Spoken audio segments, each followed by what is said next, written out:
Welcome to Insights into Insurance with Tom Sorensen of Americana Insurance Group. All information provided is educational in nature and not intended to be acted upon without first consulting the appropriately licensed professional.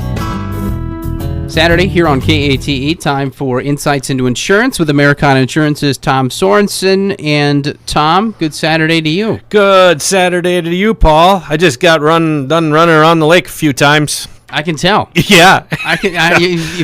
You're gleaning. I'm gleaning, yeah. Listening. Okay, yeah. Maybe I drove around the lake a few times. That's about it. Still glistening. Okay. It is some beautiful weather. We're getting August weather in September, basically, the heat-wise. Well, and you had one of those sayings that's still an early frost by what you're talking about weather-wise, and I think it could still happen. It could, but let's hope not. Yes. So it's this weather has been great for the crops. It has. So maybe a little bit of water, but we could use a little water, but at least we got some heat. Yep. That was nice. So yes. All right, Tom, we'll jump right into the email for we today. Better. Okay. Insights into insurance with the recent hurricanes in the south. I'm wondering, how does flood insurance work and how do I buy it? Do I need it here in Albert Lea? Sincerely, Deanne. Deanne, boy, that is a great question, and it's amazing how events like what has happened triggers people's emails and what they ask for questions. And so obviously flood is a big topic right now in the United States, and now I even see that there could be some more hurricanes coming. I think I saw the other day. Yeah. So it's hurricane season. And first of all, Deanne, how does it work? Current homeowners insurance, so your regular standard homeowners insurance, flood damage is excluded under a standard homeowners coverage. Okay, so flood is not covered. So where does the flood insurance come from? It actually needs to be purchased and bought, and it's a what we call a National Flood Insurance Program, NFIP. Okay, and NFIP was created by Congress in 1968 in response to the rising cost of taxpayer-funded disaster relief for flood victims. The NFIP it's a self-supporting for the average historical year loss. That means that unless there is a widespread disaster, operating expenses and flood insurance claims are financed through the premiums collected. So what I pay goes to assist those. Right. Just like a pool of money, just like what all other insurance is. But, with government and government-ran insurance, that isn't always the case. Lots of times they do have to, they have more losses than what they actually collected. Okay. Sure. So then it isn't, I can tell you it's not 100% self-funded sometimes, or self-supported, whatever you want to call it. It just depends. Right. Okay. It's supposed to be. Okay. All right. Now, how do we define a flood? Yeah, good question. A flood is a general and temporary condition where 2 or more acres of normally dry land or 2 or more properties are inundated by water or mud flow. Okay. So, again, if 2 acres are underwater, but I think probably, let's just put it in Albert Lea terms, I think we would actually probably look at 2 or more properties would be, so let's just say. Is there a certain level they need to be under? Like, does the water have to reach a certain height for them to deem it flood? That's a good question.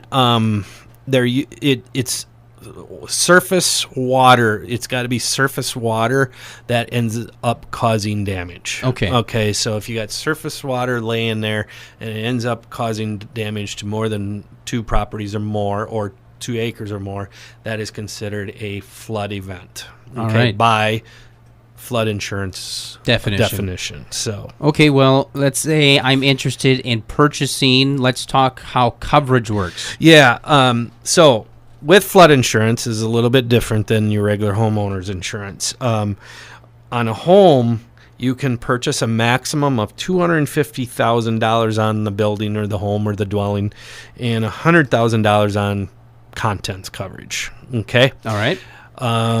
So where normally on a home with standard homeowners, you usually look at what's the replacement cost of that to rebuild that house. Okay.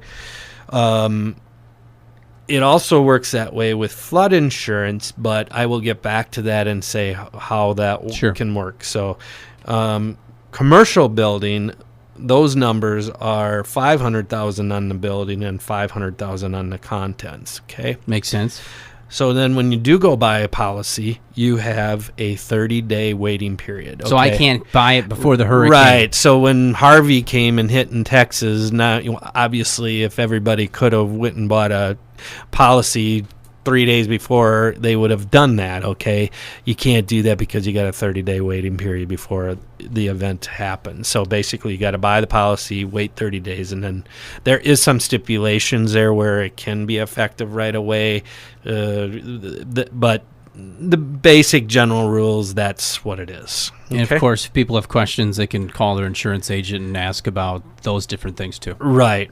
But today I'm going to, I mentioned commercial building, but we are going to strictly be discussing home flood insurance today. So okay, let's talk flood then, because water usually goes to the lowest possible level wherever it is. Right, and that's what we need to discuss is what is covered in the basement. Okay, whenever you think of floods, everybody here in Minnesota or Albert Lea think of basements, floods. Okay, in our basements or any areas below the lowest elevated floor actually has limited coverage on an FIP flood policy. Okay, items that would be covered in the basement would be foundation walls, central air conditioners, cisterns, drywall for walls and ceilings, non-flammable insulation, electrical, fuel tanks, water tanks, and solar energy devices, furnaces, hot water heaters, heat pumps, and sub pumps. So now, covered personal property in the basement is washer and dryers, food freezers and food in them, but not refrigerators, portable and window air conditioners. Now, as you noticed, there's some things that I said that aren't covered. Okay, now we're talking basement. Okay, paneling, bookcases and window treatments, carpeting or floor coverings, walls and ceilings not made of drywall. Okay, so it's got to be drywall that's got to be covered. Okay. Almost all personal property such as electronic equipment, kitchen supplies, and furniture. Okay? All right. So those are the things that aren't covered. So you would say, wow, that's a lot. That's, you could have a lot of stuff down in your basement that would not be covered on that. So now there is coverage on personal belongings, but we can get into that after I think we need to probably take a break, huh? Yep, we'll be back in 30 seconds with more on flood insurance, on Insights into Insurance with Americana Insurance's Tom Sorensen. Nationwide is on your side. You have a side that is retired, playing tag and getting tired. A side that owns your own store. Looks like you need to explain some more. That's why there's a Nationwide. They help protect and grow your many sides. Nationwide is on your side. Nationwide Mutual Insurance Company and Affiliates, Columbus, Ohio. For all your many sides, there's Nationwide. Call Americana Insurance Group in Albert Lea and Wells today. Back here on Insights into Insurance with Americana Insurance's Tom Sorensen. Tom, we are talking today about flood insurance just when it comes to home flood insurance, and this was spawned by Deanne's question concerning the hurricanes, and does she need flood insurance here? Absolutely, yeah. And so what I'm first doing is answering your question, how does it work? And so we discussed the basement before break and what's covered and what's not covered. The key there is what's not covered under the flood insurance policy. Now, the flood insurance policy now, a lot of those excluded items in the basement are going to be covered onto the main floor, first floor, main floor, or elevated floor coverage. Elevated, they like to use that word in the flood policy. Okay, in general, like I said, what is excluded for coverage on the flood policy is covered on what we would call the main floor. You can also, so the personal property that I was saying that wasn't covered down in the basement would be covered on the main floor. Window treatment, walls, ceilings not made of drywall. Furniture, carpet, all that stuff. Yes. Okay. Plus all the walls and everything too, and basically the building itself, so everything. Then the next question is what type of coverage can you purchase? Replacement cost, or is it actual cash value? Well, Sure. It can be both. The flood insurance has to be insured of 80% of the home's total insurable value for replacement cost value. Now, with that said, we got homes out there that got $500,000, let's say, value. So automatically those would be ACV, actual cash value. Okay. Acronyms for, I'm sorry, I'm using an acronym without saying it. So remember that when you are purchasing that, if you want replacement cost coverage on that, you have to do it within 80% of the actual insurable value. Otherwise, you can buy an actual cash value, which actual cash value's definition is replacement cost minus depreciation. Okay.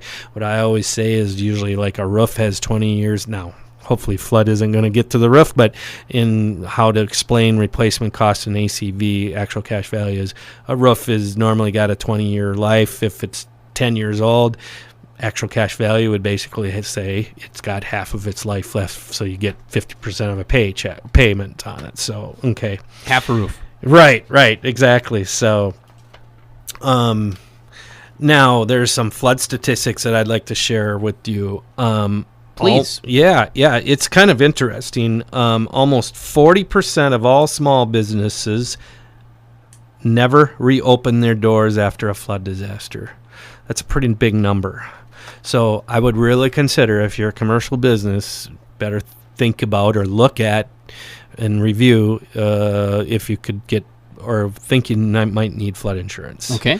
25% of all flood damage occurs in low to moderate flood risk areas. So Albert Lea, I would say, is considered probably a lower, but guess what? 25% of the actual flood policy claims happens in areas like ours. Makes sense. Yep. 12% of America have a flood insurance policy. So not a whole lot. And a lot of that 12%, it's probably required by the mortgage companies. Yeah, we were talking about that off the air last week. Yep. So in 2015, the average amount of flood coverage was $243,189. The average premium was $663. The average flood claim in 2015 was $39,184. That was down from 2012, which was $60,488. That was the year of Superstorm Sandy. Okay. Now, obviously, this year, those numbers are going to probably go up. Okay. Yeah, very right. much so. Okay. Freeborn County has had 19 flooding events since 1996. Mower County has had 32. Obviously, Mower County is more susceptible to flooding because, especially with Cedar River Cedar right there. River going right through it. So, yep. So back to Deanne's question: should I buy it?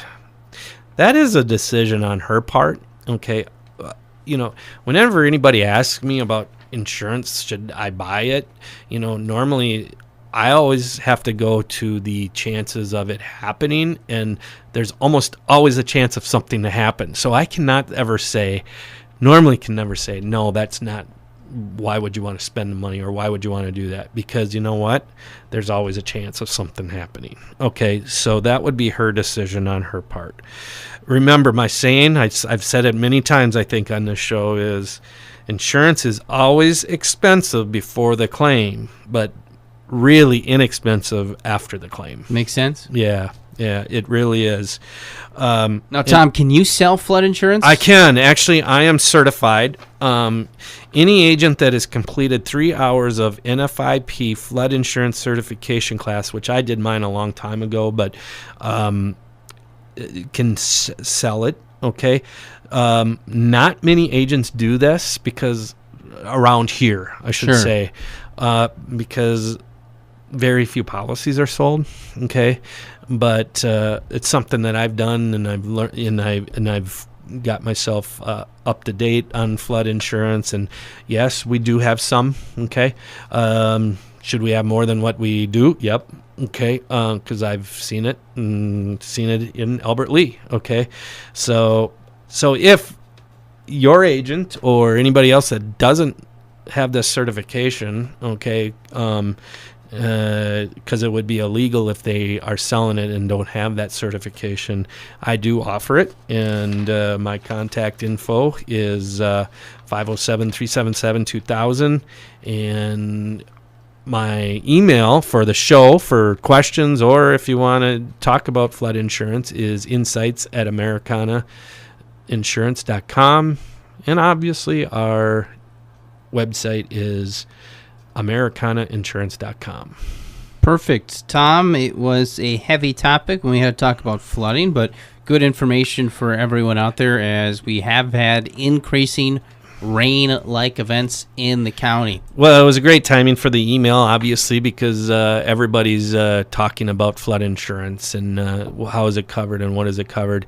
And, you know, we all kind of can say, why didn't they have flood insurance? And sometimes I have to ask myself, why didn't they down there? You know, it's kind of amazing after a flood. Like, I'm guessing their numbers are going to go way up after this. And then after a few years, they go back down again. It's amazing. It'll be interesting to see. Yeah. Tom, it's going to be a bow on our show today, but we'll be back again next week. Thanks, Paul. Take care. Thanks, you too. You've been listening to Insights into Insurance from Americana Insurance Group. All information provided is intended to be educational in nature. Before acting upon any information obtained during the Insights into Insurance radio show broadcast, consult an appropriately licensed professional.